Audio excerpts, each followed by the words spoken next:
Hello my NEET 4 years. आज की इस वीडियो में हम बात करेंगे फ्रेडरिक ग्रिफिथ के एक्सपेरिमेंट के बारे में जो कि उन्होंने 1928 में दिया था। ठीक है, चलो पहले हम एक्सपेरिमेंट को समझते हैं कि उन्होंने एक्सपेरिमेंट किस तरीके से कंडक्ट किया था। सबसे पहले तो उन्होंने एक बैक्टीरिया को लिया था, बैक्टीरिया का नाम था स्ट्रेप्टोकोकस न्यूमोनाई। उसको उन्होंने लैबोरेटरी के अंदर कल्चर प्लेट में ग्रो किया। ग्रो करने के बाद वो देखते हैं उसकी दो स्ट्रेन, दो कॉलोनीज देखते हैं। अपनी जो पेट्री प्लेट थी उनमें उन्हें दो कॉलोनीज दिखाई देती है, एक स्मूथ कॉलोनी होती है, दूसरी रफ कॉलोनी होती है। क्या डिफरेंस है दोनों स्मूथ और रफ कॉलोनी में? जो स्मूथ कॉलोनी होती है उसके चारों तरफ उसकी आउटर कवरिंग, उस पर कैप्सूल होता है। ठीक है ना, कैप्सूल जो कि पॉलीसैकेराइड्स का बना होता है। ठीक है ना, और ये जो एस स्ट्रेन है इसको हमने स्मूथ जो कॉलोनी है उसको हमने एस स्ट्रेन बोल दिया और जो रफ कॉलोनी है उसको आर स्ट्रेन बोला। ठीक है, अब उनके एक्सपेरिमेंट शुरू होते हैं। उन्होंने माइस लिया, ठीक है ना, जो लैबोरेटरी माइस होते हैं, ठीक है ना, उन्होंने उनको लिया। सबसे पहला एक्सपेरिमेंट जो उन्होंने लगाया, उन्होंने एक माइस लिया और उसको उन्होंने एस स्ट्रेन से इन्फेक्ट कराया माइस को। उन्होंने देखा कि माइस की डेथ हो गई, क्योंकि जो स्ट्रेप्टोकोकस न्यूमोनाई है बेटा वो न्यूमोनिया कोज करता है ऑर्गेनिज्म के अंदर। ठीक है, तो यहाँ पर माइस की डेथ हो गई। उसके बाद में उन्होंने आर स्ट्रेन लिया और आर स्ट्रेन से एक दूसरे माइस को इन्फेक्ट किया और उन्होंने देखा कि माइस को कुछ नहीं बिगड़ा, माइस मजे से घूम रहा है। ठीक है ना, यानी कि माइस जिंदा था। उसके बाद में उन्होंने एक तीसरा एक्सपेरिमेंट लगाया जिसमें उन्होंने जो एस स्ट्रेन था, जो स्मूथ स्ट्रेन था, उसको हीट किल कर दिया, मतलब उसको हीट कर दिया। हीट करने के बाद में उस स्ट्रेन को तीसरे माइस के अंदर ट्रांसफर किया, इंजेक्ट किया, ठीक है ना, इन्फेक्ट कराया उस माइस को। और उन्होंने देखा कि अब हीट किल करने के बाद में जो एस स्ट्रेन था वो डिजीज कोज नहीं कर रहा था माइस के अंदर, यानी कि अब माइस फिर से मजे से घूम रहा है, उसको कुछ नहीं हुआ है, लाइव है माइस। ठीक है ना,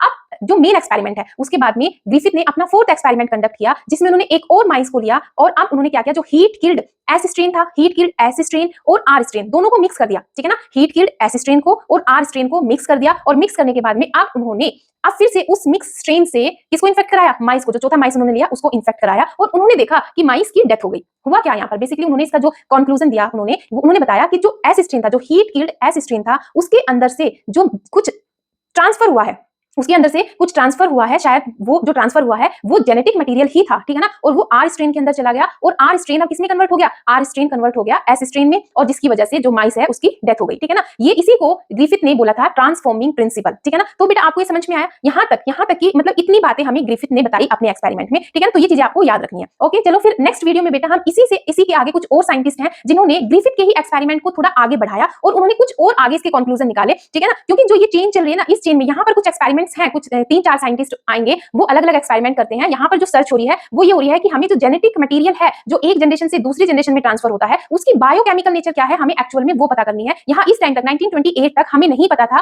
कि जो जेनेटिक मटेरियल है वो डीएनए है, ये हमें नहीं पता था। बहुत टाइम तक तो लोग समझते रहे कि जेनेटिक मटेरियल शायद प्रोटीन है। ठीक है ना, उन्हें कुछ नहीं पता था, ना ही डीएनए के बारे में, ना ही आरएनए के बारे में, ना ही प्रोटीन के बारे में। वो उसकी जो जेनेटिक मटेरियल है, जो जीन है, जो क्रोमोसोम है, जो जीन्स है, वो एक्चुअल में उसकी बायोकेमिकल नेचर जानना चाहते थे। ठीक है ना, तो उसी को देखते हुए ये जो ग्रिफिथ का एक्सपेरिमेंट था ये फर्स्ट स्टेप था एक तरीके से उस तरफ चलने के लिए कि जिससे हमें पता चले कि जो जेनेटिक मटेरियल है एक्चुअल में वो डीएनए होता है। हालांकि ग्रिफिथ नहीं बता पाए कि डीएनए होता है, बट हाँ ग्रिफिथ ने शुरुआत कर दी आगे। ग्रिफिथ के एक्सपेरिमेंट से बाकी आगे आने वाले जो साइंटिस्ट हैं उनको फायदा मिला। ठीक है ना, चलो फिर अगली वीडियो में मैं आपको अगले साइंटिस्ट के बारे में एक्सप्लेन करूंगी। मिलती हूं आपको नेक्स्ट वीडियो में। Till then take care and bye bye.